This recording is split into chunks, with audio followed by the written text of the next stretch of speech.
Assalamualaikum warahmatullahi wabarakatuh. Selamat pagi menjelang siang, salam sejahtera untuk kita semua. Salam, Om Swastiastu. Pertama saya mohon maaf nih, waktunya molor karena apa? Karena pas Pak Ketua nyampaikan, saya menunggu karena masih ada kegiatan. Kalau tidak tadi bisa dilanjutkan, saya sampaikan. Jadi mohon maaf nih, udah berhadir dari tadi.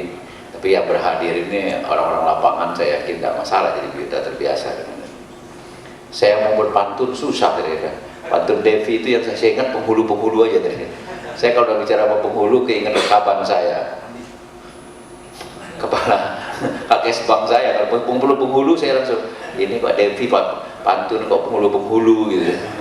Saya ingat itu aja, jadi Pak Ardan Devi pantunnya penghulu-penghulu ya, nggak tahu. Saya yang disinggung, yang ditembak siapa ini. Tapi tadi udah punya pasangan kan, Dev? Mana Devi tadi? Udah punya pasangan kan? Itu tadi, saya susah ya untuk jawab pantunnya. Terima kasih.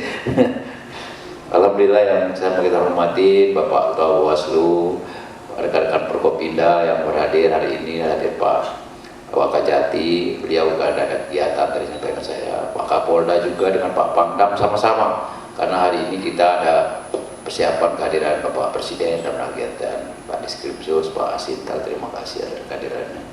Rekan-rekan, ini ada asistennya selalu mendampingi dia sekaligus kalau itu langsung Pak Kaban, ini Pak Tri, Pak Tri ini sebagai ini juga nih, Kenari ya, Kenari dengan jajarannya lengkap nih. Kalau udah ada Pak Kenari ini udah aman saya ini lengkap. Bekerja keras bisa menjadi benturan.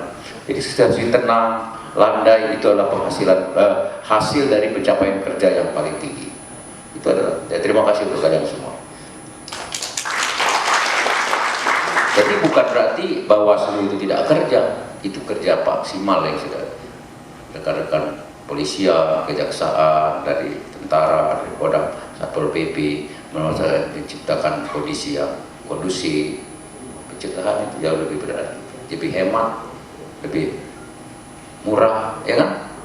Dengan manakala terjadi pasti panjang cerita. Satu aja case, pasti kita menguras energi kita, menguras hal lain. Minimal kita menguras pikiran untuk membuat laporan minimal, betul nggak? Itu paling minimal itu, mengolah, menganalisa, membuat giring suatu runtutan narasi dan sebagainya. Paling minimal itu, belum lagi menyelesaikan yang lain, pasti ditanya. Jadi itu adalah saat sekarang kalau saya itu telur mata sapi, saya katakan.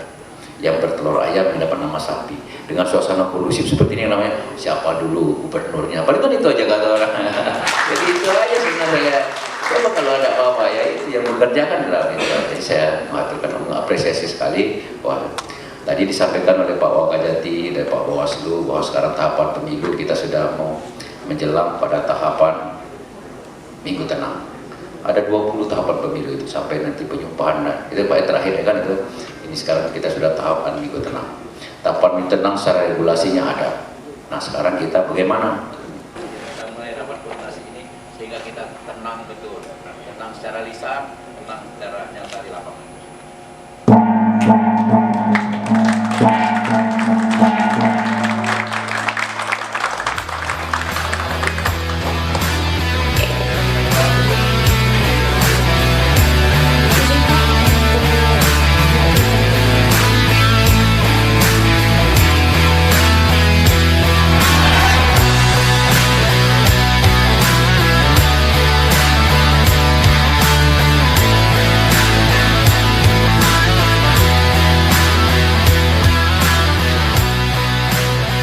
Hadir walaupun dadakan ya, artinya kita tetap memenuhi undangan. Ini menunjukkan tekad bulan kami bagaimana mensukseskan pemilu 2024. Yang kami hormati, kami banggakan para pimpinan partai serta para tamu undangan sekalian. Pada kesempatan ini tentu momentum yang sangat baik sekali. Beberapa hari ke depan, kurang lebih 5 hari ke depan efektif kita akan memasuki masa tenang. 11 sampai 13 itu masa tenang. Dan instruksinya 13 itu harus yang namanya APK dan seluruh yang bisa mempengaruhi ataupun yang menjadi hambatan pemilu Itu jangan sampai terjadi. Tentu pada kesempatan ini kami dari jajaran Satpol PP Propsu menyampaikan dalam rakor ini yang pertama strukturnya. Satpol PP ini kedudukannya bagaimana? Kemudian yang kedua, apa yang sudah kami buat dalam fase yang sebelumnya, ya, mulai dari kampanye yang saat ini juga masih masa kampanye yang terus kita lakukan sampai dengan ke depan yang diharapkan Bawaslu, itu juga nanti kami akan sampaikan.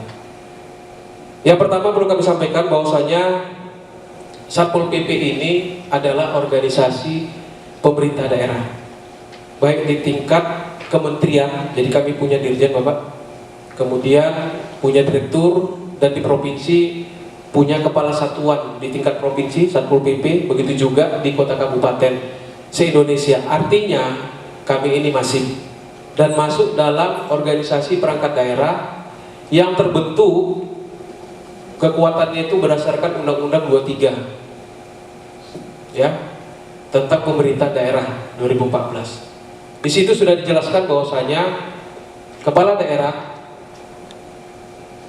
dibantu melalui Satpol PP untuk melakukan penegakan peraturan daerah ataupun perkada. Mau tidak mau, ini menjadi tugas daripada Satpol PP dalam menciptakan keamanan dan ketertiban di tengah-tengah masyarakat. Berarti banyak produk yang nanti akan dihasilkan. Salah satunya adalah pengaturan zona, pemanfaatan fasilitas umum yang bisa digunakan dalam beberapa event. Salah satunya promosi, pemasangan spanduk, dan seterusnya.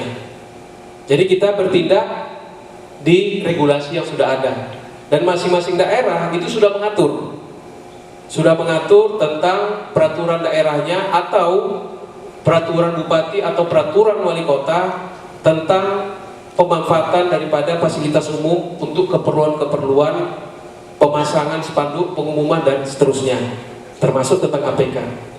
Kalau berbicara kondisi saat ini, sudah banyak terjadi pelanggaran pemasangan APK di tempat fasilitas umum. Tapi ada yang menjadi kesepakatan kami para Satpol PP untuk menertibkan langsung penempatan yang sifatnya fatal atau urgensi yang mengganggu daripada suksesnya pemilu. Di mana itu? Salah satunya di rumah ibadah. Itu kalau ada pasti langsung kami tertibkan. Kemudian yang kedua di perkantoran, baik itu di perbankan ataupun di tempat lembaga pemerintah, vertikal ataupun kota kabupaten. Kemudian satu lagi di dunia pendidikan, di sekolah dan seterusnya. Itu sangat fatal, terutama tempat ibadah, itu pasti kami tertibkan. Tentu pada kesempatan ini kami juga mau menyampaikan kekuatan Satpol PP dan kedudukannya. Satpol PP Provinsi Sumatera Utara ini berkoordinasi dengan Satpol PP Kota Kabupaten. Satpol PP Kota Kabupaten bertanggung jawab melaksanakan tugas kepada kepala daerah masing-masing, bupati atau wali kota. Saya juga demikian kepada Bapak Gubernur. Namun nomenklatur kami yang mengatur tentang juknis tugas kami yang diatur dalam Permendagri itu mengharuskan kami harus saling koordinasi, sehingga kapasitas daripada Satpol PP Provinsi Sumatera Utara, bagaimana intensitas koordinasi dengan kota kabupaten khususnya dalam hal pemilu, tentu koordinasi ini cukup baik dan terus ditingkatkan. Salah satunya adalah bagaimana mendeteksi dini komposisi selama pelaksanaan pemilu yang sedang dilaksanakan saat ini.